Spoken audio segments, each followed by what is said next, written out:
Welcome to episode 70 of A Master's Degree in Rolling Terribly. I'm your host, Deddy. Joining me this week, a man who after many months has decided to uninstall, shut down, remove his batteries, and not rise and destroy humanity like the T-1000. Gaz, say 01000000001101100110001. Gaz. Hi, Gaz. Very good. Is that accurate? No. I slipped an extra one and an extra O in there, so I don't know what I said. So all the robots listening are going like, what's he talking about? Our noob can't even speak binary. So Look, I was trying to speak binary fast is difficult. yeah. Not that I've ever tried before. Okay, cool. But it kind of worked good in my job. head. That was impressive. I didn't realize that T1000 was an option. I might go back. I thought you played the T-1000. You were doing it. I don't know. I need to be more T1000. Top deeps. Lately. Yeah. The two episodes that you don't talk about the DPS meter, surprisingly, are when I started doing lots of damage. Mate, if you stop giving me really juicy conversation and things to talk about, I can't really fit it in. Oh, okay, that's fair. It's your fault. Yeah, it's my fault. So I wanted to come up with something for the intro. Because you and I gas back a little bit, it's kind of normal, and it's also a way for listeners to keep up with when I mention things like videos are dropping or we're recording a tier list or something like that. Any kind of news, and I've named it the Dirt Sheet, which is a play on words for amDirt. It's got dirt, but Dirt Sheet is also a wrestling term in the world of wrestling. In the English-speaking professional wrestling culture, a Dirt Sheet is a wrestling magazine, a wrestling newsletter, or a website that covers professional wrestling from a real-life perspective as opposed to treating the storylines as real. So it's kind of like a pull back the curtain kind of thing and understand what's actually happening. So, because the secret is our podcast and our play sessions and all, it's all scripted. Like, we already know the outcome. We knew we were going to fail that scenario 3 times. So... yeah. Okay, I see what you're doing. Yeah, cool. So the Dirt Sheet is the what the wrestlers are doing in real life. Yeah, kind of. It's like, why did this person not win the championship? Well, the reason is because he pissed off management, or he got busted with, drug possession or something like that. Yeah, okay. But they can't say that. So then, And so it's kind of like, why did Mark book Phil's battle goal? Because Phil stole Mark's. Because Mark's an asshole. Like, oh, pretty much. Okay, all right. Oh, he will own that. Monday afternoon is gonna be fun. Yeah, well. So what's been happening? So last week, Gaz and I got to sit down and do our 4th amDirt chats, which is pretty cool because we actually got Ricewind on. Ricey. Our resident snow imp. And yes. We had a really, really good chat. He's a pleasure to talk to, and really good conversation. So I look forward to that one coming out probably next week. I don't know. Yeah, we forgot to ask if he wants to be Ricey or Windy. I like... Windy sounds too much like whiny. I don't know if that's going to cause a clash or a conflict of interest or something like that. But it makes more sense with the snow imp thing. Why? Because of the ability of the snow imp pet. Yeah, okay. No, that makes sense. I mean, it's ice, right? So it could be like icy? Yeah. Okay. I don't know why that was so hard for me. Look, how do I put ice and then make it sound stupid Australian? I don't know. That was a great chat. Like, I really, really enjoyed. I've enjoyed all of them. To be honest, it's really cool hearing about people's different thoughts and asking us some questions and diving into some topics we don't really get a chance to talk about normally. And he's just a really cool dude. So it's cool speaking to people from other countries as well. So if you're in a country that isn't Australia, New Zealand, or America, feel free to let us know and we'll bring you on. Oh, I love it. Yeah. All right, Gaz can organize that. That sounds good. So we're going to change things up a little bit this week, keep people on their toes. The Prism retired. The Prism retired, Gaz. Shut down, yeah. You did it. Do you care to tell me what your PQ was? It was do battle goals heaps. Yes, it was. How many did you have to do? Like 15? many. 16, I think. So it's complete the battle goal, or is it based on ticks? Yeah, ticks. Yeah, okay.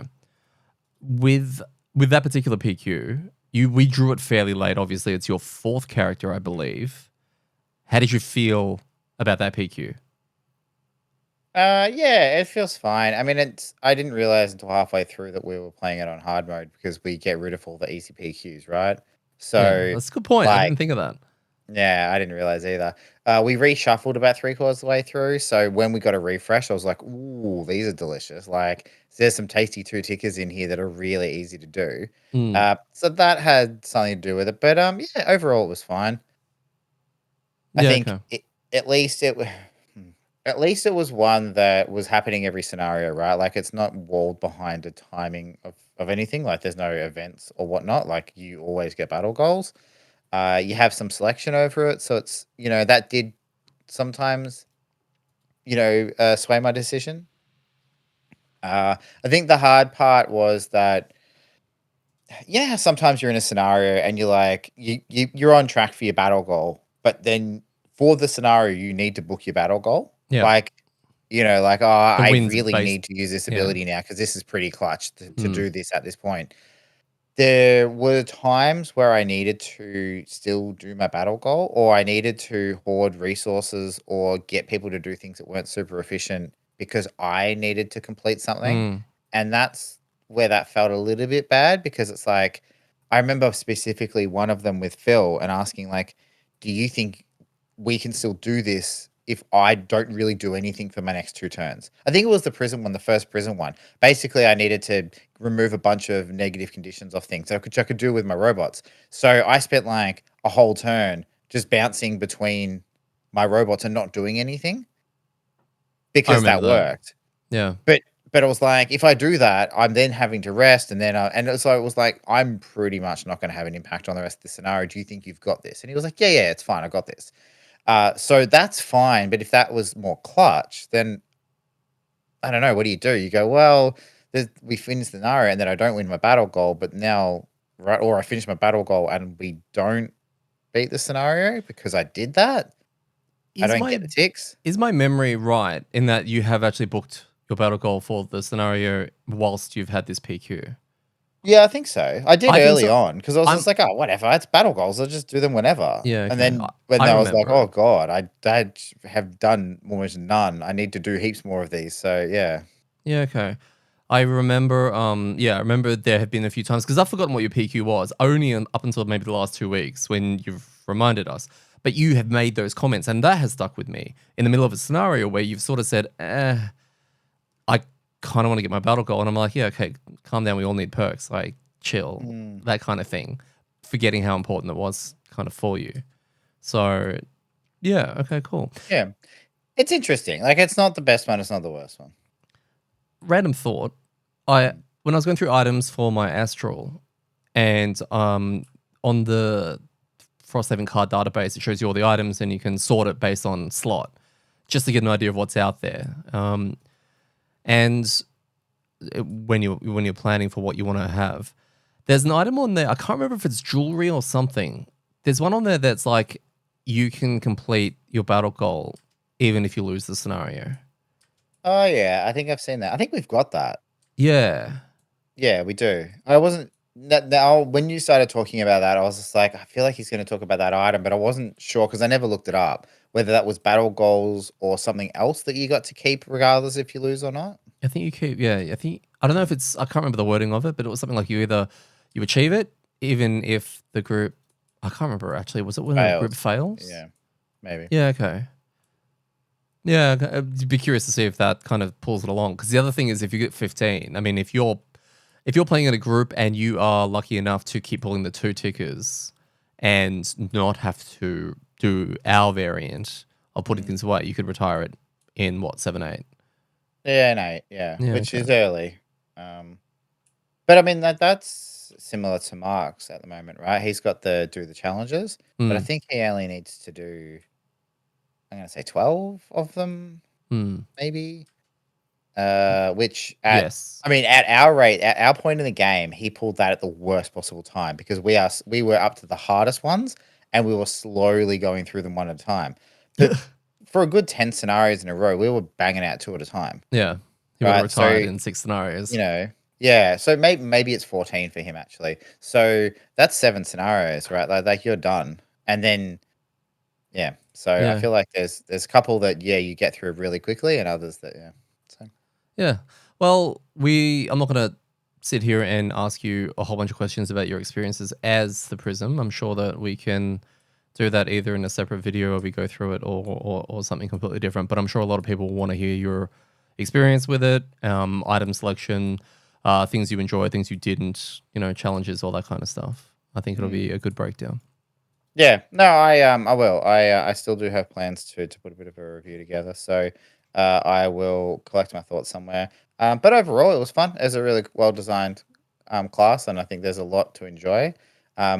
One of the things I will say about that is that if I needed to, like remake that character straight away, I probably wouldn't have that much of an issue with that, and I could play it in a completely different way. That's awesome. I was literally about to ask you, would you play it again? So that's a good Yeah. sign. I mean, I probably wouldn't because there's so many other characters I haven't played that I'd like to play instead of, right? Because I haven't experienced those at all. But if it was kind of like this case of, I don't know, I had to for some reason, then yeah, I could see a completely different play style to play and it would be pretty powerful. It's like the Gemini. You could do that again too and play that completely differently. Maybe, I think yes and no. It doesn't really have different play styles. It just has a lot of cards. I mean, it does have different play styles. Don't come at me, Gemini people. But, it's, yeah, you probably could play that completely differently and have just as bad time. I think enough times passed that it would feel brand new again because I've literally forgotten nearly everything it does. Me too. Like, I'd love to play the Gemini again just to see, right? Like, start at level 5 and just kind of push through from there and see how it goes at high levels. In a high level party with all the items. And, we've talked about this, about the power level. I'd love to see it and see if the payoff is worth it, right? Is the juice worth the squeeze type thing? Does it compete with some of the other characters we've seen that have had a couple of hoops to jump through, but when you jump through them, you kill the room, right? Because that's the difference, right? Like, when you're talking about a media, it was hard to get your difficult terrain out with the playstyle you'd chosen so that you can make Swelter work really good, which is like play, for those that don't know, play a bunch of basically hit everything in the room for equal damage equal to the amount of difficult terrain. Like, that's hoops to jump through, but it's really powerful. I don't ever feel like I got to the point with Gemini where you were like, oh, if I jump through these hoops, I'm going to be able to do something really cool. It was like, jump through the hoops to be able to have a turn. Wonder how much, and I don't want to go down this long thing with the Gemini, right? I wonder how much it would make an impact considering when we did have it, it was the starting lineup was Drifter, Deathwalker, whatever the other one, Bone Shaper, and Gemini, right? You didn't have a lot of elemental stuff to work with, which was one of the biggest problems. And ever since that 4 transitioned into all the other classes we've had, you would have had elements galore. Yeah, it's a good point actually. If there was a Anything? if there was if we had the 2 we've got at the moment, so and say the media or the snow speaker, like 3 of those element generating ones, I think the Gemini would be like a pig in shit. Yeah, it sounds like such a long time ago, but we had a small taste of it when We had swapped. one scenario where Yeah. you were like, "Oh my god, this is amazing!" Yeah, because I had like a level 6 card, I think it was, that allowed me to like eat ice to turn it into ice and something else, something like that. Because you kept being like, "No, no, no, don't touch my ice." I'm like, "I'm gonna make it again. It's just gonna eat it and then spit it back out as an Because you were extra so element." excited there was something there for you to use. Yeah, yeah. So interesting. Okay, cool. All right, we'll Uh, play through 2, right? play what? 2 Geminis. In our second playthrough Yeah, okay. of Frosthaven, we'll play that again. Yeah. What, Gemini and Snowflake? But like Yeah, together. sure. Yeah, okay. Together. I like Yeah, it. we'll do whiny rules, not whiny, ricey rules. I've already forgotten. Hey, they're playing through again, but they mixed up where all the characters come from. Oh yeah, that's really cool. Don't spoil the chat. Don't. Oh, sorry. No, I did You heard ask. that? So Anybody? Yeah. I spoiled it for you, and you were there. I know. So on today's episode, we'll be covering big surprise scenario 102 Into the Black, which follows 101 and 100 and originally 99. It's really cool how they kept it in order, actually. And the name, Into the Black, it kind of reminds me of something out of Game of Thrones for some reason. Is that the name of an episode? Was it the most disappointing one? Who knows? I can't remember. Was it? I don't know. Might have been that battle one where everything was like real dark and you couldn't see anything. One at night without any lights. Yeah, that was a great idea. Very thematic. And we've got an Outpost phase with something very exciting that kind of chains off what you were just doing. So we'll get to that a little bit later. So on the way to 102, we had a road event. Do you remember this? No. Okay. Let's give you a hint. So, excuse me. Hello? Excuse me. We'll go with that. Are you able to help us? So we must have been going through some kind of blizzard or a snowstorm or whatever. And we kind of got a little bit lost. This is Winter Road Event 20, sorry. Yeah. This is the meditation dude. Yeah, the orchid. Yeah, and we got a little lost, and we found a really old ass orchid. And I think they were talking about, the a little bit about the backstory about. We learned this recently through, I think, both the scenarios. Savasses and orchids. They're crystalline with the orchids, and they live like ridiculously long times. And I think they have a little shutdown when they want to extend their life, or is that Savas? It's one of the two. And then it was just kind of like, they might only live to 150 if they're unlucky, etc. And then the Bannister is just standing there like, I'm sorry. Yeah, that was from the quest when Jem was telling us about it. It's like, rip humans. Yeah. And we had to make a choice. Yeah, this was about, that's right. This was the orchid that was in the deep meditation. Just chilling. Yeah. And we had to make a choice. Because we were lost. Do we wake them up and say, hey, you, we need some help? Or do we leave them and find our own way? And what I find really interesting about this and events that are like this is that the second option is never an option. It doesn't make sense because I feel like, something crazy is going to happen. Do you shoot the old lady with a cork or do you just walk away? Like you have to shoot the old lady with the cork. You have to wake the dude up. You have to,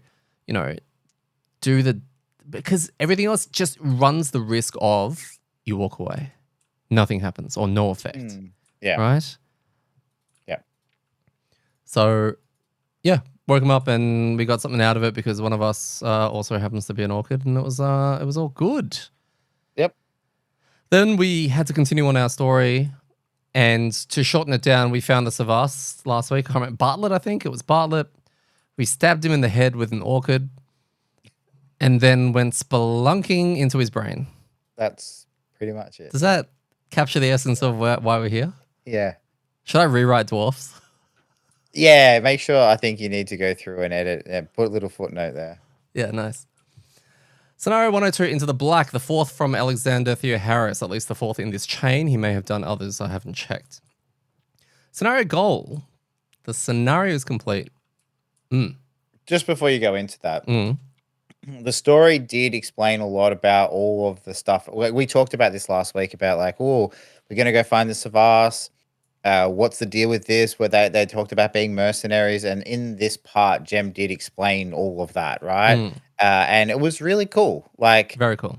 It was, again, the characters that have only just popped up and you don't know a lot about, they've done a really good job of writing leaving enough that you can imagine the backstory, fill in the blanks, see the kind of journey that they have been on and are on now, and I don't know, get attached in a sense. Yes, that's a great way of putting it. Yeah, I don't know if we talked about this last week, but because we're doing these sequentially, we're kind of getting the next part of the story and then the next part of the story. But I've really felt connected with this storyline. It's felt really cool, and I haven't. Again, it might have just been through the sporadic nature of doing the other quest lines that was less so. But yeah, I thought it was cool. It's had enough flavor in it, and then it's usually led into what that kind of scenario is, and it's usually been pretty flavorful within the scenario. So I think they've done a great job of I don't know, linking that. Yeah, it's I mean, can you think of the other quest chain that gave you that feeling? I'd say the only other one would be the Fish King one, the PQ one. 100%. 100%. The PQ. That suffered from the fact that we had to go away from it for 4 weeks. Yeah. That's what I mean. If with that one, I feel like we would have felt more invested in this kind of like continuous journey, like like an RPG adventure almost, like going on these quests and the next step and the next step if they were continuous. Now I know for PQ reasons they couldn't do that because they're trying to make you wait. Um, but I really do feel like that hurts. I hate using the word immersion, but like I don't know that kind of attachment to the story because it is like, oh, where were we again? And that's where if you haven't seen it or haven't looked, Dwarf has put together this amazing previously on Frosthaven document where you can basically click on the scenario you're doing and it'll tell you what you needed to know coming up there, etc., etc. Yeah. Which would help. But yeah, I don't know. Fish It's King been one was good because it did have a couple in a row. Then, yes, we hit that break, which is why we did get to enjoy it. And also, I went back and read it so that because I didn't get it the first time about what was all happening. And then when I rehashed that, I then told you, I think, in person, kind of what was happening because you missed the first in the chain. yeah. So it was kind of setting the scene kind of thing. Um, I think it's a double-edged sword, unfortunately, because I don't know how you play RPGs. I picture you play RPGs like me. And it's more, you got your main quest, and then you have a bazillion side quests and a hill over there, and you need to see everything. And you go and do it. Now, there's logs, there's characters in these things, etc. The game is kind of giving you that, but we kind of don't want it because we're forgetting everything and the consistency. So that's what I mean by double-edged sword. If the whole game was fully linear, would we complain about that? Yeah, 100%. Yeah, okay. It was Yeah. an open question. It was just Yeah, and I think that's the thing. I don't think I'm complaining about the way the game's set out. I just feel like I missed something in some instances because of the way it is. I'd feel less connected to some of these quest lines, and I feel like the story for some of the main quest lines is pretty cool. Like at a high level, and yeah, I don't know. yeah, cool. We also have had very few storylines where we followed 2 or 3 characters really closely through them, right? Like, usually it's backwards and forwards to Frosthaven with Pinter or whoever it is inventing shit and then going, "Go over here, go get something for me." So, the fact that these are coming along and sharing their backstory and stuff with us as we go is also pretty different to the characters we normally encounter. That's So a really good point. They're written very differently, and like you said, it's like attachment or you kind of care what's going on. You know, you want to find out more. You hmm, want to find out what happens next. I didn't care that much about Pinter. I was like, yeah, cool. Here's your explosives or whatever. Same thing with Crane. Yes, I know it's something about a puzzle or a book or something like that, and about the sphere, and your scenarios are fun, etc. But this is the first time that I'm sort of really, really looking forward to seeing what happens next. yeah, like, if there was a short story about, like, Gem and, what the Bartlett, Bartlett and Zoo. the yeah, like that little crew, like just a cool little short story, or like there's an old Star Wars book like Tales of Mos Eisley Cantina, which is basically just a whole bunch of unrelated stories. Something like that, which was like their adventures as they went and did things. I think that would be kind of cool. I would be interested to read it, based on the little that I've actually found out about these characters. But I don't think there's any other characters so far in Frosthaven. Like if you're like, this is Pinter's kind of backstory, I'm like, I don't really care. Oh god, no, Like, not Pinter. this is Crane's backstory. I'm like, I don't care. This is how he got captured. I'm like, I don't know. He's probably just being an idiot, right? I would do Glint's backstory. I would do Yeah. Glint, maybe Captain Olmsted as well, because he sounds like Sean Connery, and I don't want to hear that. And we're going on a huge tangent. What will be interesting is I don't know whether or not this may get resolved. I don't know if it links to Gloomhaven in any way. I don't know if it links to Jaws of the Lion or anything like that. But it would be cool if this was planting the seeds for a Frosthaven version of Jaws of the Lion, where these 4 characters, and you get to experience what happened in, a newer version of Jaws of the Lion, basically, which would be Yeah, really cool. that is cool. That's a cool idea. So, yeah. Yeah. So scenario is complete. 102. When the vast ice storm is dead, which I keep forgetting what that is because we've seen like 2 in our history. At the end of that round, we read a thing.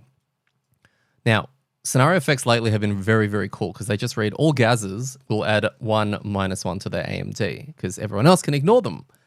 And it's I was great when very appreciative that it was only 1 minus 1 in this case, not 2 or 3. Like, or I think 2 is usually where it lands. So you don't mind so much because you've got so many pets that go through it anyway, so it's fine, right? yeah, why not?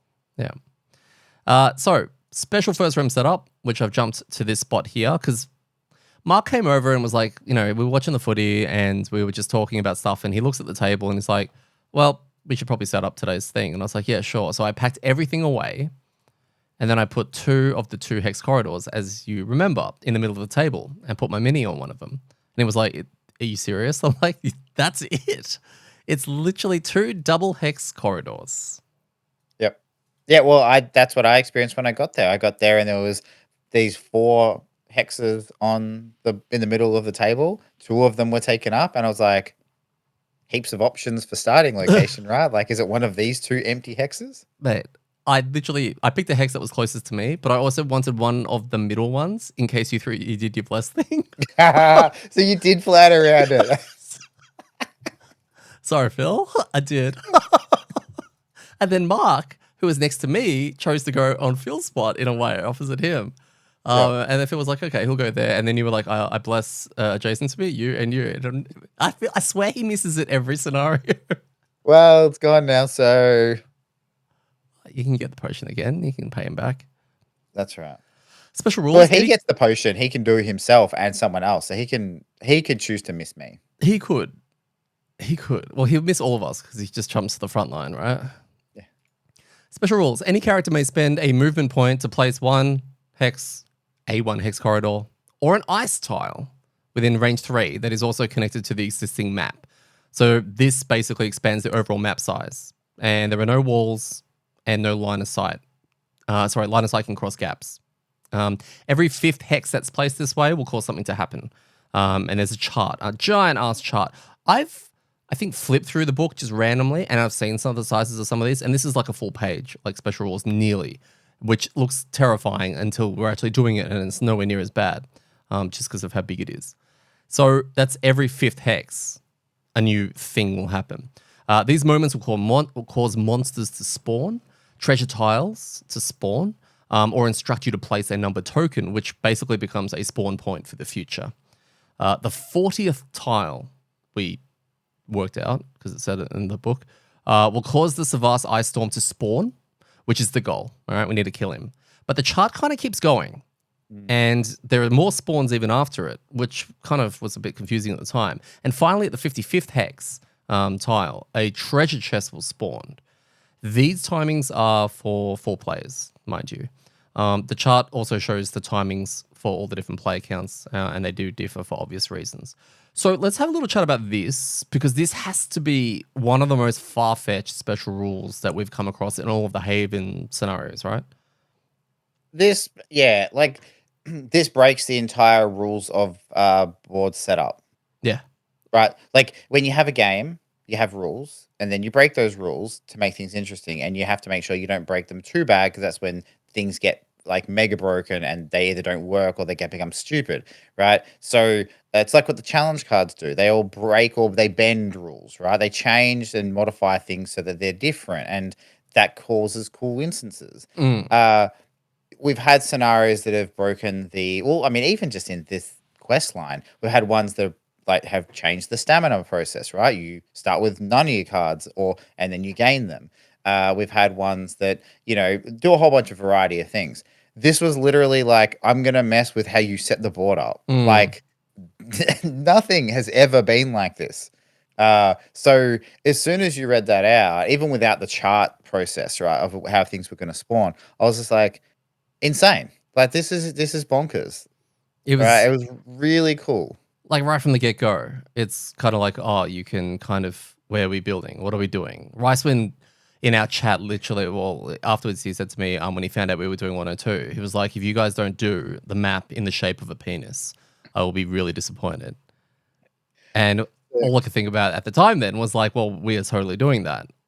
I've got photos for you, mate. I don't know how they look in your country.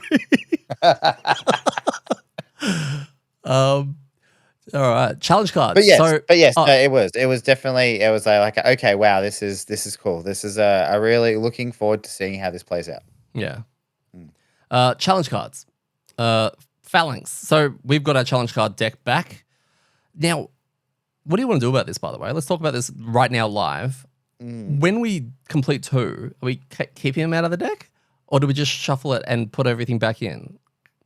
Aren't we supposed to take them out of the deck and I tell don't know. Well, Flynn we were who writes originally, them but down? now it's an infinite deck, right? We're not going to Is complete it? it twice, and then Glenn's going to be all like, "Oh, there's a section here when you complete it the second time, so that he can tell us to do it a third time." Oh, is he not writing them down now? What a jerk! I I'm not thought he too said sure. that he wanted us to do them again because he lost the first copy. He definitely said that. He wanted us to But definitely do it again. but now he's just typing them on his invisible typewriter. Yes, I think so. Yeah. I don't know, honestly. It's probably makes sense to just take them out of the deck and do like we are with battle goals, so that we're talking about variety and spice. We do it like that. Yeah. Well, it's At also the least way it was until originally, I guess. pardon? I guess it was also the way it was done originally. Yeah, exactly. I mean, we're building a list of crazy challenge cards very quickly from I our cannot community. So wait to we, select some of those to do a scenario with those. That'll be amazing. well, I figured once we have about 45, will we just use that instead? True. We could print it and make a document for everyone. Everyone can do the amDirt challenge cards. Yeah. Yeah. Okay. Cool. So keep them coming in. By the way, if you haven't submitted yours or you have a crazy idea, I am collecting all of them. I will cull at some point if they like we've had some really crazy ones, and if they just seem logistically impossible, I won't. But we'll work around it. Okay.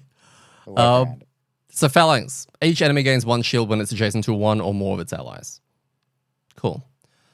Keep watch. Whenever you perform an attack targeting an enemy that has not yet acted this round, you do it with disadvantage.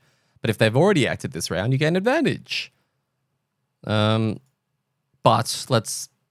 what happens if like a drifter like has these boots where if something charges him, he gets to do an attack. So it's midpoint through an activation of a monster.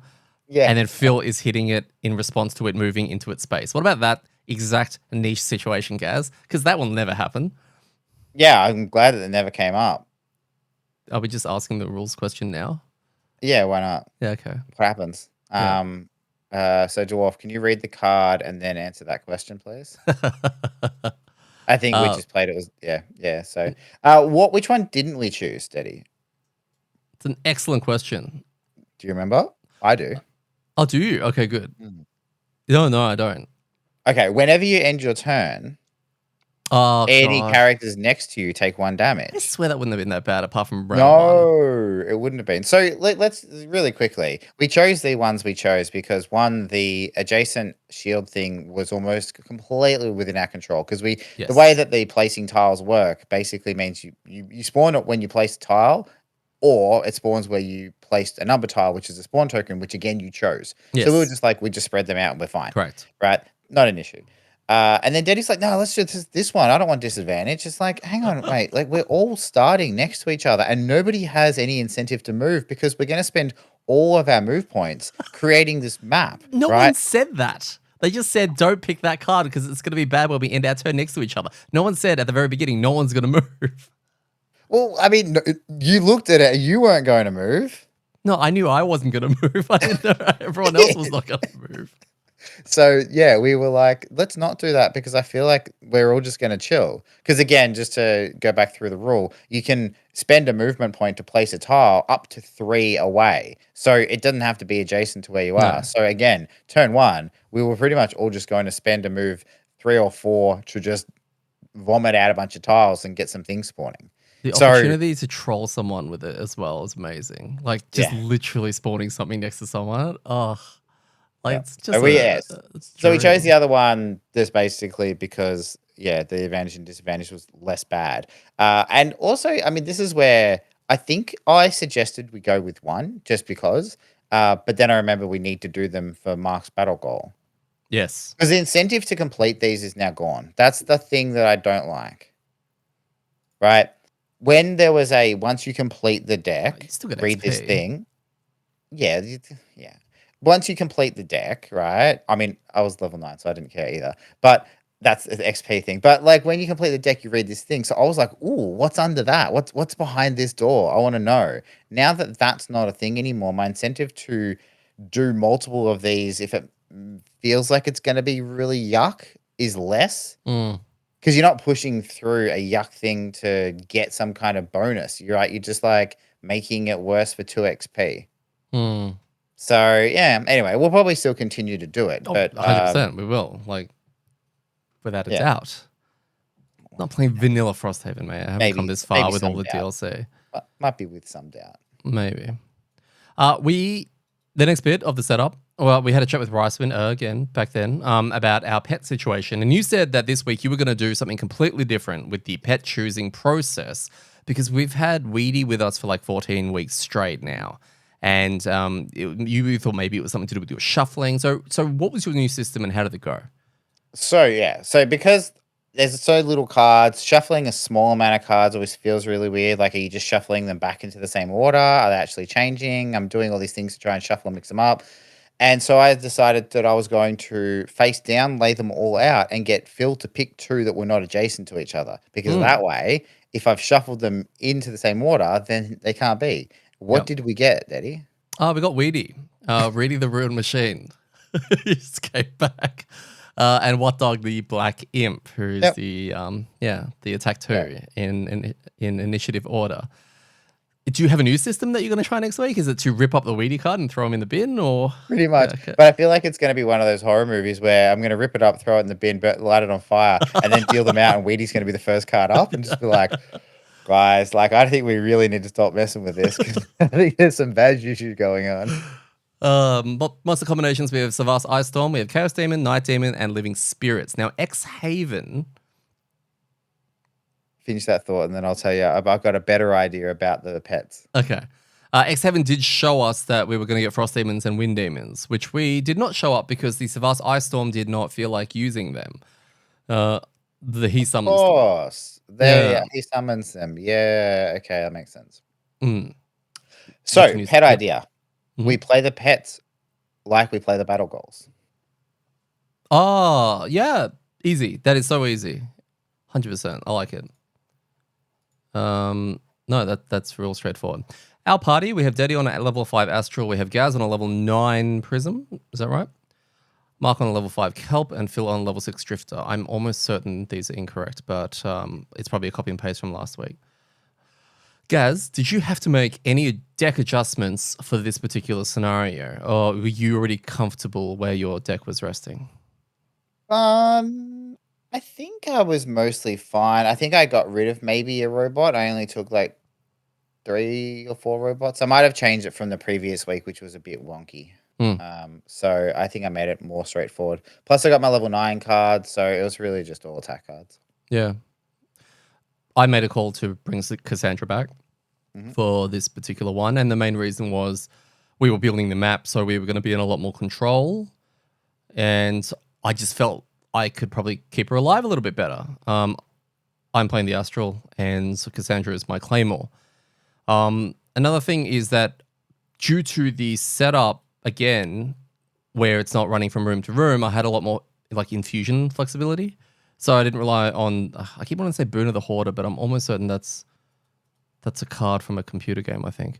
But it's the move and jump one. I didn't really feel I needed that. So it was really cool because I felt I had a lot more options and to play around with exactly what I wanted to do. Another thing, Mark mentioned that he, like straight up from the start, said he was going for his mastery, which was infuse dark every round. Right. So that kind of already, I built my deck a little bit around that knowledge, knowing that dark was always going to be up. I wouldn't have to worry so much about, well, generating dark ultimately. And also the monster lists. We had Chaos Demons and we had Night Demons. So Night Demons do a lot with dark, and Chaos Demons like literally can make everything, which I thought was also going to be really helpful. So I kind of, again, when it came to playing cards and infusions and planning all that, kind of felt like I was going to be good on elements in this particular scenario. Yeah. So what were your initial thoughts, I guess, on this, on 102? Yeah, I mean, like, it looked fun, super controllable, which is always a worry when it comes to the difficulty level of Yeah. those type of scenarios. When you feel like you can control the pace of it, and uh, there's no wolves biting at your heels, for example. Like to use an old scenario, there's no timer on it, so that kind of looks like well, we can kind of really do whatever we want. Yeah. And that's essentially what we kind of did. Like Mm. people were spending large amounts of movement and breaking it up between, spawning things, which sounds, I guess, what you should do. You got to move 4, reveal 2 things, and that way we're making the map bigger without making it too, I don't know. Like I would love to see almost a database of the maps that people ended up making, including where their numbered tokens were and where they were spawning things and all of that. Because I think it would be, you could cater the hell out of this towards whatever group you're in. Yeah. Yes, you could. Sorry, you can just snip that bit out. So I think we talked about the fact that you could just make a long corridor, right? Like you could really, if you needed to maze this, you could do it in a way that you could completely control where everything was and just corridor fight everything and stuff like that. So Yeah. but I mean, like we did that in a sense. Not we made it. We just made a giant blob, and you'll post photos of what that looks like. But we kind of still went at a pace. Like I don't feel like we really ever got to the point where we were like, whoa, whoa, whoa, whoa, everyone just chill out. Let's kill everything on the board and let's go. I think we still kept driving things forward pretty quickly. We did. Um, actually, do you know how many rounds it took? No. Maybe. But I mean, it Not wouldn't have that been that far. many. But that's the thing. I mean, like it's not like we went, oh, this took 20 rounds, this is one of those maps that scenarios that I feel you could do that with because Yeah. again, it's within your control. You just be like, oh, well, that's fine. Let's just chill and loot and wait and all, gather around the next spawn point where we're going to do it and then chuck your attacks in and things like that. We didn't do that and we didn't need to do that. No. No. What's the deal with the ice terrain? It's an interesting choice, right? They said you can do that. I think you put one down and then we kind of just forgot about ice terrain Yeah. for the rest. For my first or second, I think my first tile I put down, I was like, I'm gonna put an ice tile down. Yeah. Put an ice tile, and then I put like the normal hex and I slid over into it. I was like, this is really cool. And then I think after like 3, 4 rounds, I was like, guys, all the tiles look the same. Like they all look like ice tiles or not. Let's just forget that one was an ice tile so we don't have to remember and then forget later on. So I'm like, that can just be a regular tile. Yeah. So it is a bit strange in that regard. I don't know Hmm. why they chose ice type. Maybe for characters with low movement, so that you could place it and then slide further over to get to an edge, so It that you could weren't. ultimately be a proxy thing if they took out all the ice tiles, because the ice tiles are double sided in that they both show the ice terrain. Um, so you could, that way you don't run out if you are spending a crap load of movement. I don't know. Yeah, Yeah. it is. It was a weird thing. Yeah. Perfect. So we kind of split up a little bit, and I kind of stayed near spawn and did very little and made my sword come out. Phil went one way, Gaz went another way, and Mark kind of just hovered around, and everyone was. It was almost like a Minecraft or something. We're all in the same tunnel, digging in different directions in a way, and like so. Let's do a little bit of a snapshot on everyone. So Phil on his drifter, he's got continuous health is one. There's the momentum one, which is +2 to all his movement, Mhm. which allowed Phil to really accelerate how many tiles we were going to be turning, which was very cool. And then the monster type of spawning, we would, because there were living spirits in this. He has a Pierce card for the next. I think it's the Pierce persistent that I never tried when I was playing the Drifter. And he played that, which meant that he had Crushing Weight up and he had the Pierce one as well, which meant he was deleting any living spirit that we could spawn near him, completely in that control, right? And this is kind of like putting out spot fires, but doing it in such a clean and professional way.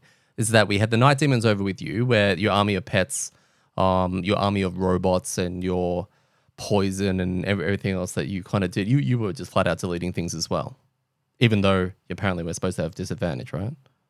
Yeah. Well, I think that's the thing is that I had, because of the amount of turns in between all this stuff, we're able to cycle cards pretty quickly. Yeah. And I was like normal night demons don't have a lot of health. Like even though they have disadvantage on all your That's attacks, true. they only have 9. I think 9 was on our difficulty. Yeah, I think so. And right with once I was able to poison it, I think my level 9 card does 3 attacks. And there was really it was yeah. Like because we weren't spawning big groups of them. It was like No. spawning 1 or maybe 2 at a time at most. It was very easy to deal with. So Yeah. There's not a great deal to really report on with what Drifter did, and it was just explore, smash, explore, smash. It was yeah. really just standard drifting. Mm-hmm. Mark, who's our kelp player, was like I said, was very transparent at the start when it came to going for his mastery, and he actually played Skull Collection for the first time since, I don't know, the very first scenario that we did, which is when things die, he gets is it Skull Collection? It's the one, the persistent that he can use a trophy to Yeah. put poison on something, Or or muddle or generate dark, infuse dark, and that's one of the main reasons he did that, was a safety net if he couldn't. And I was asking him, what exactly does it say? Because it was like infuse dark every round or night every round, and I was just like, does it count for me if I do it for you? And we were just like, probably not. Otherwise, it would kind of be pointless as a mastery. yeah. Otherwise, it'd be kind of my mastery.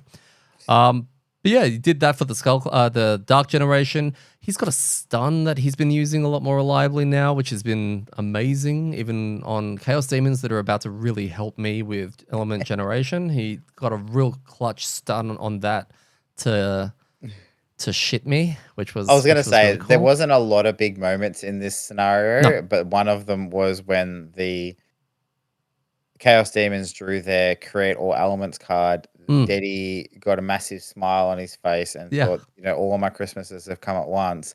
And then Mark stunned it. Mark is like, oh no, he's doing that. We don't want that. And then he's I think I think in his defense, he might have stunned it the turn before, but after its turn. I think it might have gone at 1, and then he stunned it after its turn, and then yeah, he's drawn into. I don't think he has he wouldn't stunned have it done it knowing it was intentionally. going to do that, but it was still on him, and Yes, so it didn't generate. And we're like, oh, that's unfortunate. yes. It's cool because the kelp was very good on this scenario because of the invis.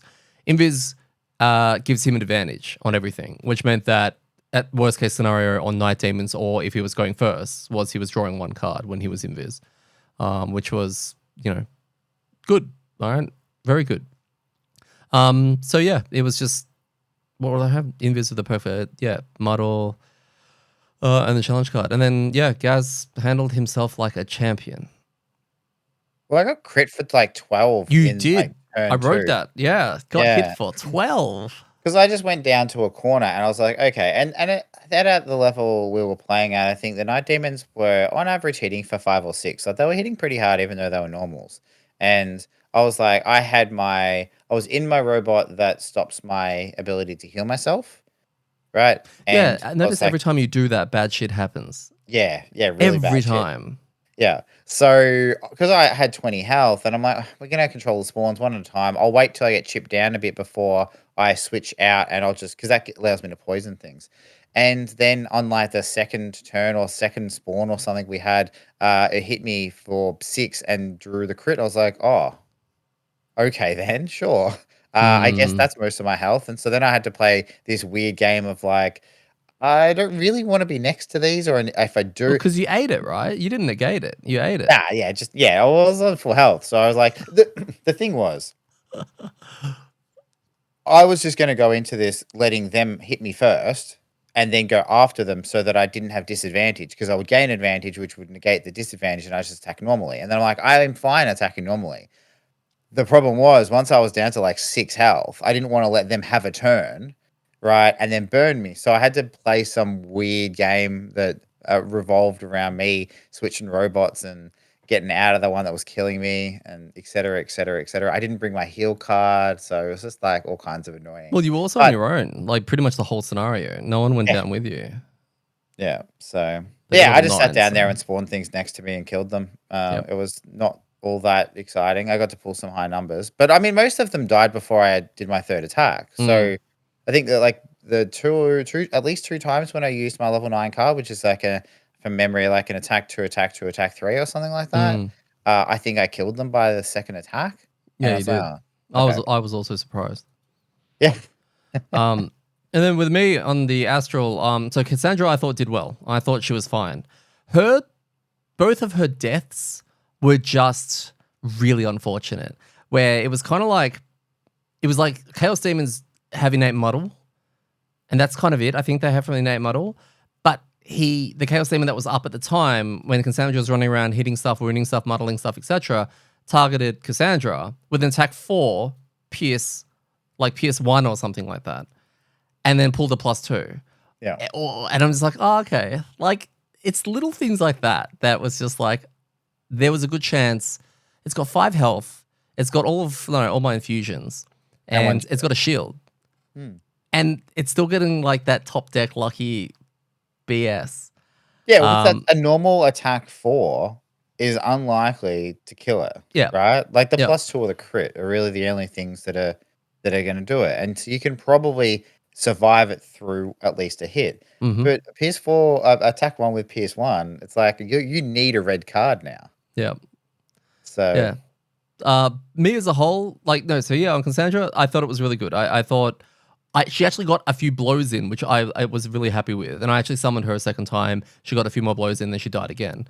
And then that was when I was going to, basically towards the end, I'll explain that in 2 seconds.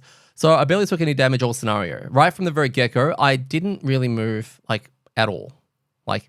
At all. The guys were all running around moving, and I was just doing let me get my elements sorted, let me get Cassandra out, let me get this infusion out, all that kind of stuff.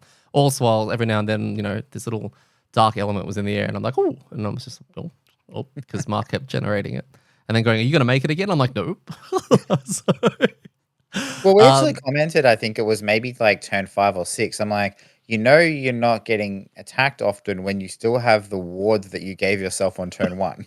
Yes. It was like 6 or 7 rounds like of ward. Yeah. Disarm and Brittle are becoming 2 of my favorite cards, just because they're just fantastic. Yes, they're tops, but as long as I get Cassandra out, I feel fine by using them because I still have Cassandra doing attacks for me and getting the attack modified cards coming out. So being able to Brittle sometimes 2 targets if I'm positioned properly, which I did get to do a few times to help the guys, has been very satisfying even for me, even if I'm not the one hitting it, just watching everyone sort of, deal with that, which was really good. Same thing with the disarm. It's really good to be able to disarm things. I went for my mastery as well. I don't think I announced it. I might have announced it actually. I definitely announced it about halfway through. And the mastery I was going for was we'll have 5 infusions out at the same time, just as soon as you've done it. And quite easy because I got 5 infusions on me, and one of them is the level 5 one, which it's not a burn or anything like that. You just get it out, and that's obviously the 5th one. But I ran into a situation where 4 of the other ones I used, they were also my earth generators, and the 5th one needed earth. And I actually ran into the situation where I was like, no one's making earth. And, I was waiting for the Hail Mary from the Chaos Demons to basically go, can you make everything for me just for a second? Because I really need earth. I will have to burn a card with an element on it, and then I'm praying that nothing will eat it. Because I can't remember if there's any wild consumption elements, etc. So I did that. I burnt one of my cards. It was the obstacle one, got my earth up, and then the following round went as early as I could. And lo and behold, I learned something completely new about Chaos Demons, is they have a card that consumes earth. It's a mid-40s card, so I got real lucky. I didn't know they did that. They play with every other element, and mostly dark and cursing and all that. No, apparently they have earth synergy. Yep. So super lucky. Because I was super stressed about it, trying to line that up perfectly. And I did. we were all trying to work out, because there was a world where if they had gone before you and hit you hard, you had to discard cards and die. Yes. Right? So there was a world where you lose and don't get to do your mastery because of that. And so we were really trying to figure out how we could pull aggro. And I think me and Mark had basically worked out how we could make you not get hit. Yes. Which was going to work. But we were like, and nothing will eat earth, that's fine. And then when you did it, and then we were looking through the deck, you're like, oh, it turns out they do. They could have drawn that one, and that would have cucked you if you'd gone late. So yes, which I'd been pretty much doing all scenario, going late, so I'd have advantage on whatever I was doing. There was just something I was going to say on that. The other thing was on the second Cassandra death was because I was going for my mastery and I was burning cards. I was down to next to none, and I was really excited to then get my own. That only time I had the perk, which is when you exhaust. Cassandra stays alive and runs around. So on the last turn, before I've exhausted, she gets booked. Like she just gets punched by a Chaos Demon or a Night Demon. I'm like, oh, that was gonna be how I would continue to play when I exhaust. So that was kind of shit. But definitely more fun than it has been, I guess, previously. This one and the last one, I would say so. Yeah. So yeah, we basically, I think the other thing was the chart, the 55, the chest. There's a chest there. It's obviously you don't have to get it. You just have to kill the Savas Ice Storm. So there's definitely something important about that. And as we were working our way to it and spawning a lot more Night Demons and knowing that we could probably handle that, Phil was even saying, there better be something amazing in this chest, because otherwise, why would they have it on display if that it was going to be there later? And turns out that it is, because Phil went and looted it, and it turned into scenario 103. Yeah.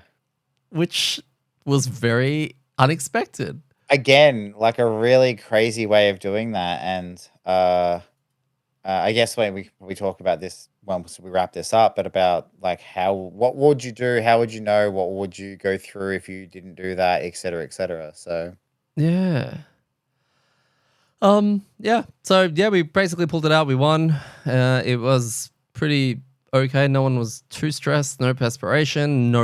Yeah, it was quite good. As a reward, we all gained 1 tick. We had 10 XP each. Thoughts? Look, I think we've talked about this a little bit. I'm in two minds of this. I think it was an amazingly cool design of a scenario.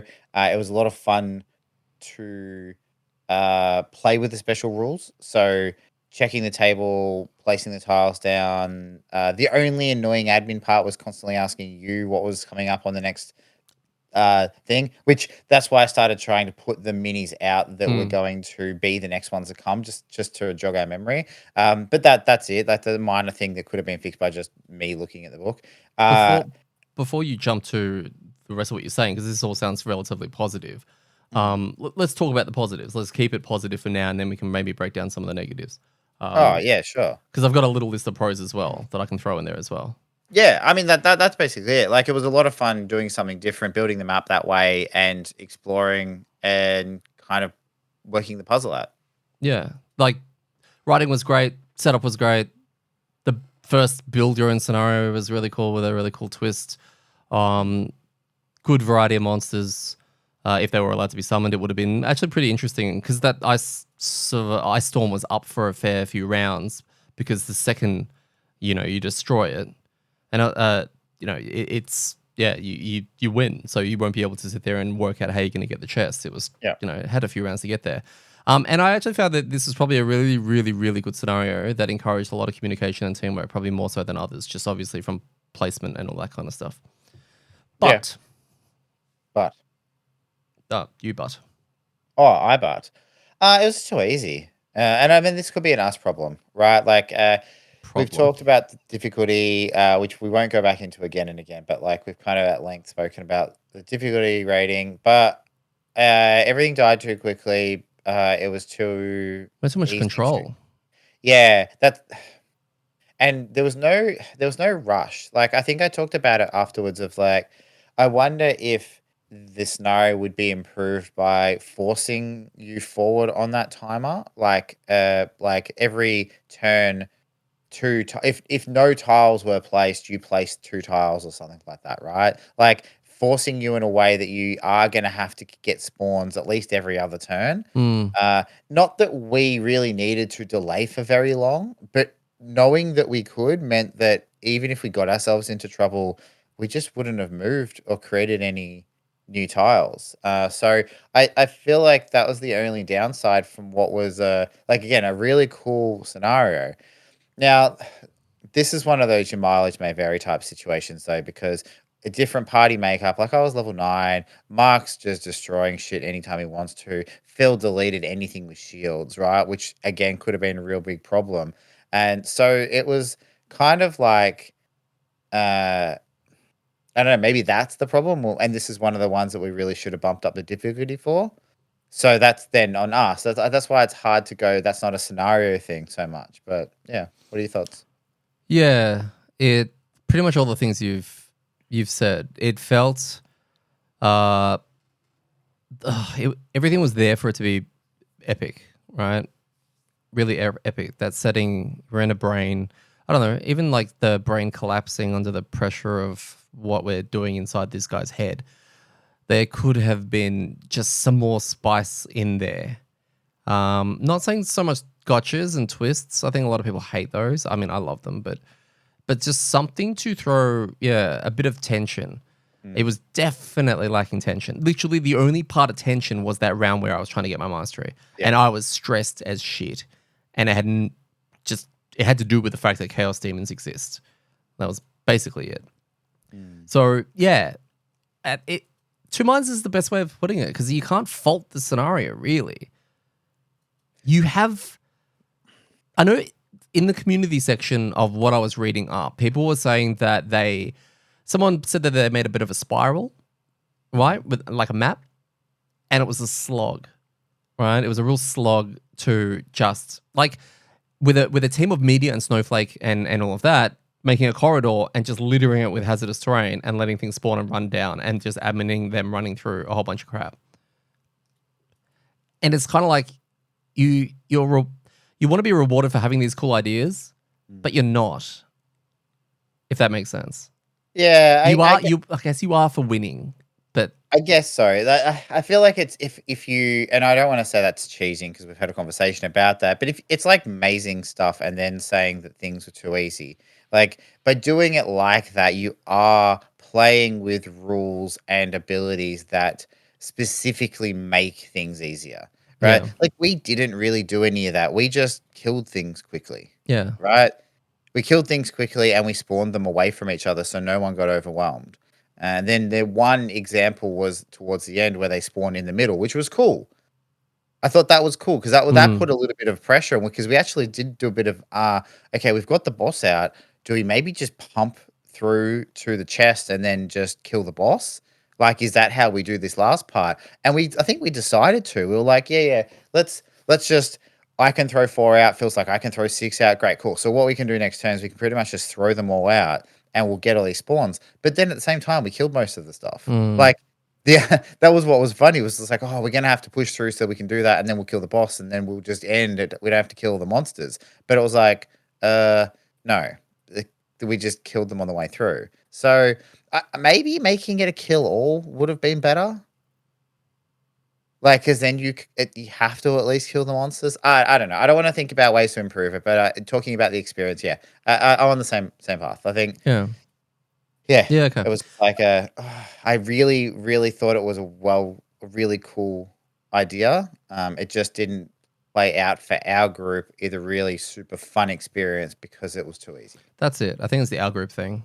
It's not that we're the best at things and all of that. It was just for what we had planned with our composition and how familiar we are with it. It just definitely, but it was kind of hard to work out if that was going to be the case of it until we were halfway through. Like, okay, we're putting out fires like pandemic style. Something pops up there, we bop it on the head. We bop that one on the head, like gophers.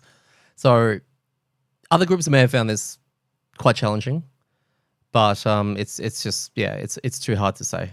You need to chat to a whole bunch of people about this and get a broad range of experiences, basically.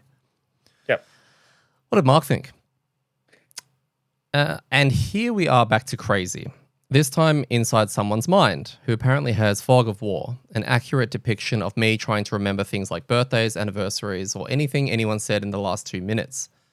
Another great adaptation of the rules with minimal admin and a very immersive impact. Could have just been party makeup or challenge card or the combination of both, but it felt a little on the easy side. Still fun and engaging, but I like a closer fight. And then Phil said, cool mission design filled with weak monsters. Said like that, so thematic. He's just like, smashing everything and just, I love it. Is this normie scenario? We can't even start on the board. Like, maybe you can't bring him into someone else's brain.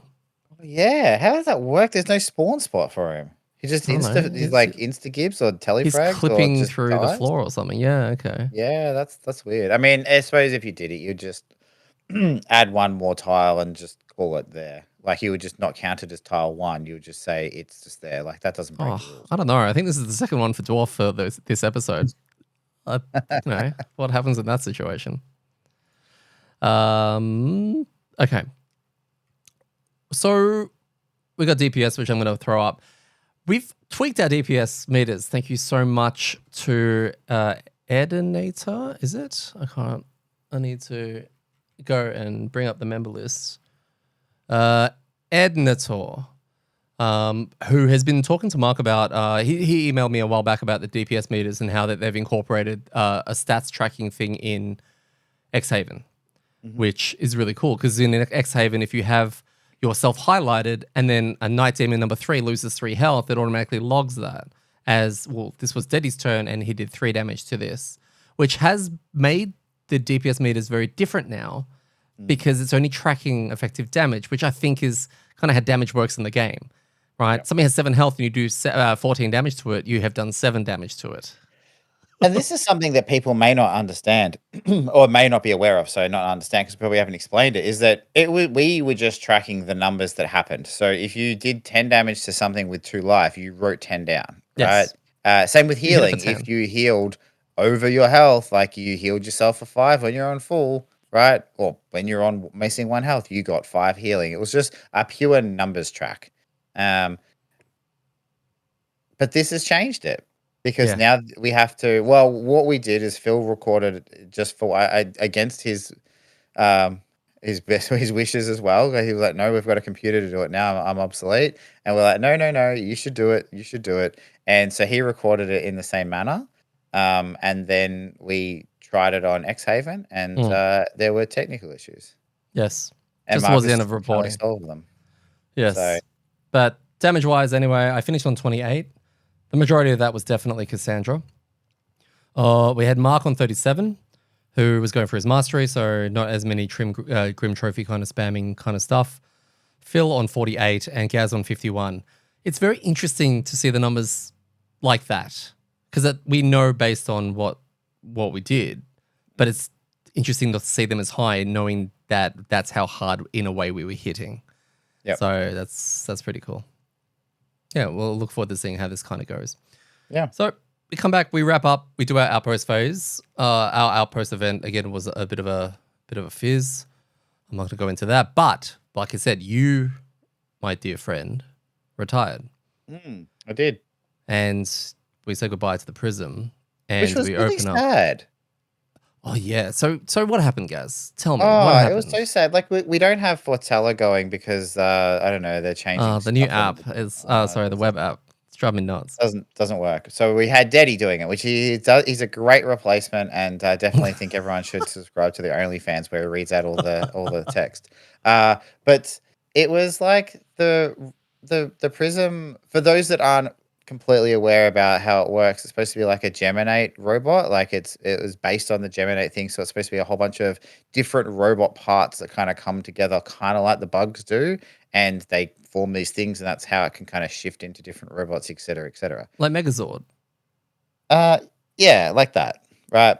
And anyway, so the story was like it's just sitting there and like basically coming to part as all the robot parts are all just like going nut and coming off and going and doing their own thing, and then they all just like sadly just like all left, like all little bits just all away. Limbs and everything kind of just separated from each other, had some kind of malfunction, disagreement, and then went off in many different directions. Yeah, it just ceases to exist, and like now is a random winter Outpost event. I'm like, I feel like there's been a couple, like the end of the Unfettered, or at least what we chose, was also quite sad. Like with it was orphan. very.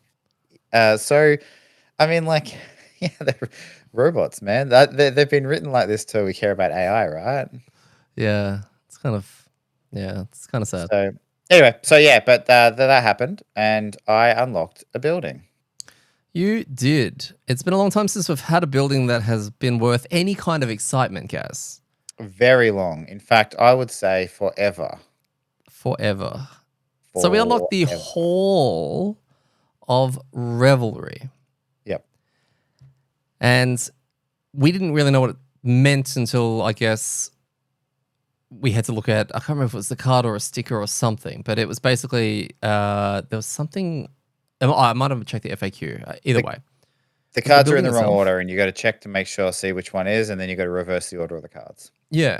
So if you unlock this building, please check the FAQ. I can't recommend enough that anytime you unlock anything, check the FAQ to make sure that it's not slightly different, and therefore that completely throw you how you're going. Yeah. Dwarf's done a great job with this. Please check it.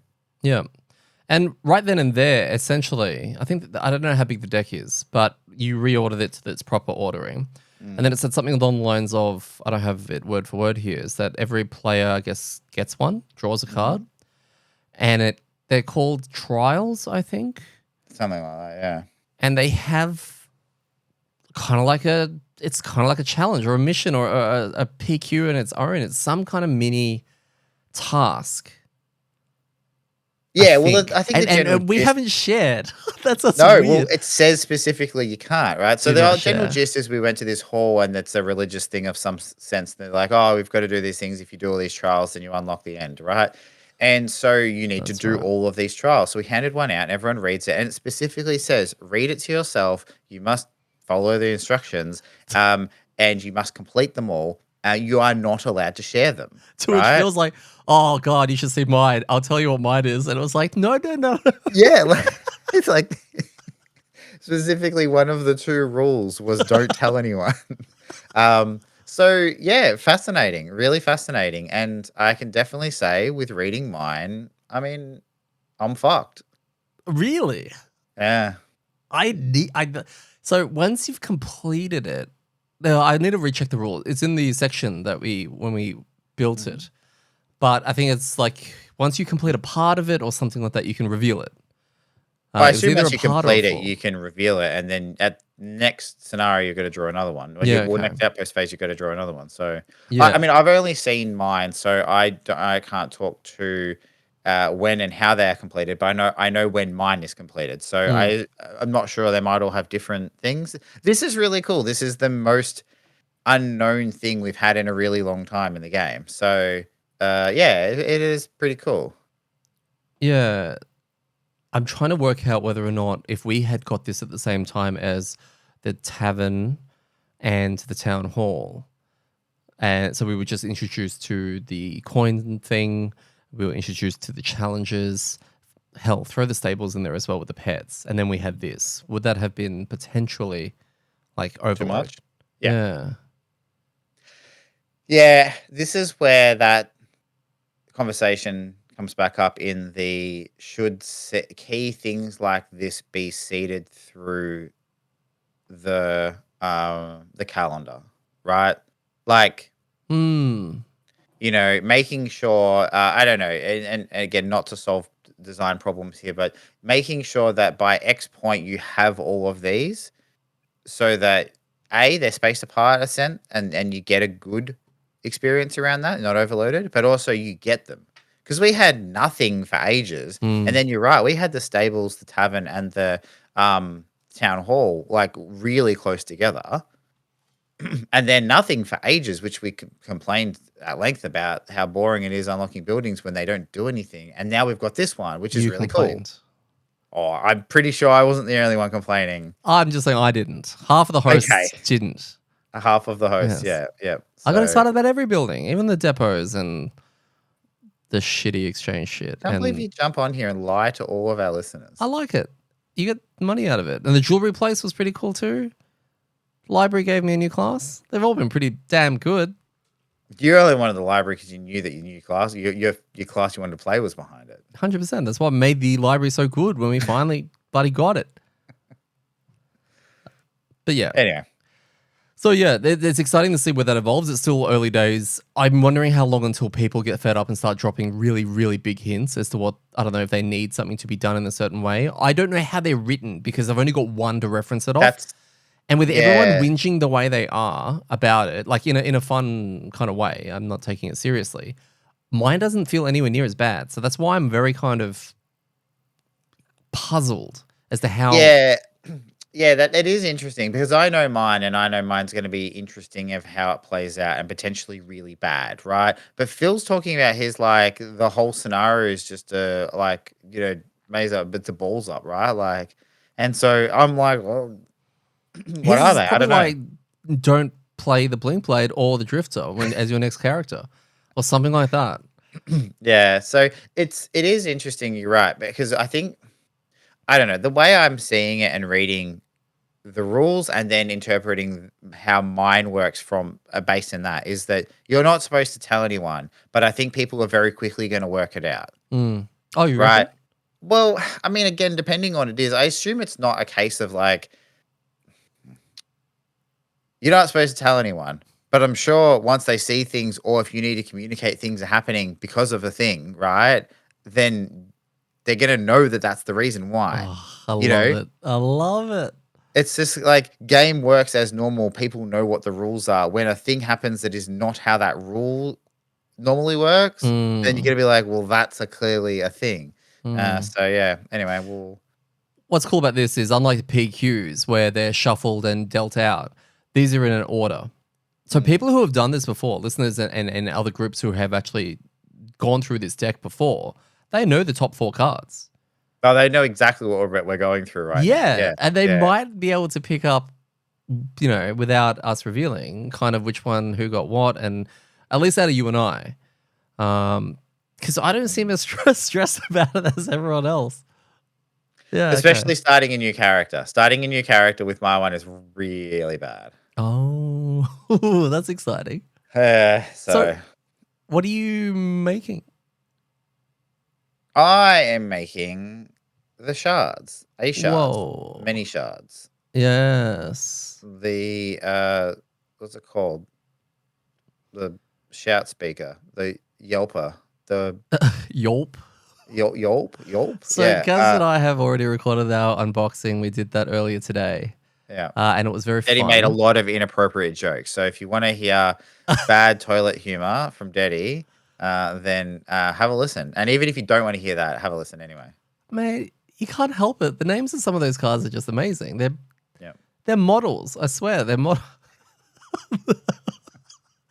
I said they're metal band names as well. But no, in all seriousness, it seems very cool. Like in a snapshot, it seems like it's got a lot of flexibility. Kind of got some supporting kind of tools, which is again very cool. Mm. Yeah, I'm excited to see you on something like this and what you can Yeah. kind of do with it. Yeah, it's interesting for a couple of reasons. One, the class seems like it has some cool tools to play with. It's more of a supporty character, or can be played as that, which I'm okay with, and I can lean into that a little bit. Uh, the other thing that's interesting though is that I don't hear this talked about at all. Like, and I don't know if it's because it's such a late unlock, Mm. right? Oh, do you mean about shards in general? Yeah, yeah, like, I just don't see it referenced, and I don't I know think it if might that's be. because people don't like it, I don't know if it's because it's people don't have it, I don't know if it's because, it's just not a one that comes to mind when people go, "It's in my top 2, 3, 4, 5 characters." So, yeah, it's interesting, it's very open in that regards. I'm just like, "Oh, I had no idea what to expect." Right? It's a good point. Well, yeah, according to channel unlocks, it has the lowest. Yeah. Lowest number of people in them. So it must be a late, because of the way you get it, puzzle book and all of that kind of stuff. Yeah. It has to be late then, and people don't get it until much later. So therefore, they may be in a similar position to us, where we are wrapping, like they may have wrapped up their thing right now, their whole campaign by now, if they haven't sat Mhm. there doing all the random side scenarios, and maybe it hasn't had time to shine, or maybe it's a throw in to the game last minute class. Maybe. I mean, this is the thing. It could be a combination of all of those things. Like something that is, I don't want to say underwhelming, but not like doesn't stand out as being a really cool character, right? That a lot of people have a lot of fun with, along with it being open to less than everything else, is generally just going to get less spoken about less, right? Mm. So yeah, look, it'd be interesting. We did the unboxing. We've read through the first 4 levels of cards. So it'd be fascinating to see what it kind of evolves into. Yeah. Do you have an idea of just general playstyle in your head? How you want to play it, or is it because it is quite broad with Mm. all the options it can kind of do? Is it way too early to tell? No, I think I'll be going for more of a ranged build with the attacks. Lean into the looking at the monster deck, trying to play the supporty cards where I can to give movement, give blesses. Oh no, I think that's a high level card. The strength and shield one, healing a little bit, stuff like that. I think I'll be playing into making everyone else do cool shit. Which definitely means I think we bump the difficulty up, right? Like I think so. Yeah. if we're going to, and it's not so much with me playing that, but I think I'm pretty sure Phil's going to jump onto the Blink Blade. Well, then Mark's we tearing it up on the kelp at the moment, right? I think even just between those two, with a little bit more support, mm. it seems like, yeah. But in saying that, we don't have a. I mean, I suppose we have you tanking. So I was going to say we don't really have a front liner, but we do, which is we never really had when Phil If was. 3 melee jump into the front and kill everything, you don't really need a front line. That's true. Yeah. No, it'd be So yeah, interesting. Like you're switching to range as well. Like as in general, will feel like way less cluttered because your pets have a history of absolutely ruining Mark's life. So our it would be pets, our refreshing. pets. Our pets. My pet gets punished though. Yours Yeah. doesn't get punished as much. Hey, I might be able to keep your pet alive now. I could give your pet Hey, a shield, and so it's got 2 shields. Cassandra's got a buff bot. Yep, yep. That's awesome. Well, we'll be uploading. Oh, I'll spend this weekend getting all of those out to make sure that we get the Ricewind chat out as well as the unboxing as well as this episode. And I don't know, Don't let's do promise 5 too much. episodes of things next week. We'll see. Yeah, sure. Sure. We will wrap it up there. This is a record. This is like the earliest one we've done. So Yeah, how long's it been? Like 20 hour and minutes? 20. The whole thing, yeah, in our heads. We'll wrap it up there. Join us next week as we take on episode 5, I'm guessing, in this chain. Because we can't leave it now. Otherwise, we're so going to run into that excited. whole... We're going to run into Yeah. that whole issue where we're going to forget why we came here. I'm so excited for this. This is like I'm probably the scenario that I can remember I'm looking forward to the most out of any of the scenarios in Frosthaven. And I'm trying not to build this up too much. I'm just It's really too late. You've done it. Like it's I know, I've been building it's up for on like record 4 weeks. now. Yeah.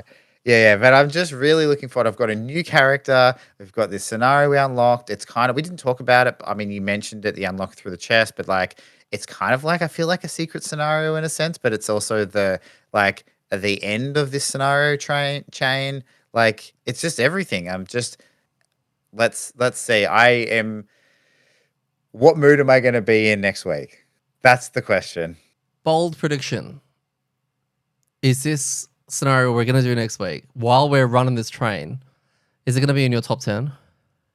Yes, this is going to be in my top 10. It's going to be one of my favorite scenarios. It's going to be well designed. It's going to be difficult. And we're going to get a really cool storyline, story arc kind of flavor to it. In fact, so much I need you to fix Fatala so that we can listen to it when we finish. All right. You've sold me. Like, this sounds amazing. I cannot wait. You heard it here first. 103 is in Gaz's top 10, and it's the first time it has made it, or anything's made it into a list of yours that we haven't actually done or played. So, Well, I did kind of put that first scenario in the Fish King PQ in my honorable mentions, and I wasn't there. So that's true. Yeah, it says a lot about the credit of your lists. it just says I can appreciate a well designed scenario. I don't need to be in it. So yeah, but anyway, yes, very much looking forward to it. Yep. Will Cassandra stay on the side? did she do enough to warrant selection next week? We'll have to see with our pre-scenario deck choices in episode 71. Goodbye for now. I've been your host, Eddie, and I've been joined again by Gaz. And remember, when it comes to rolling terribly, it's all in the wrist.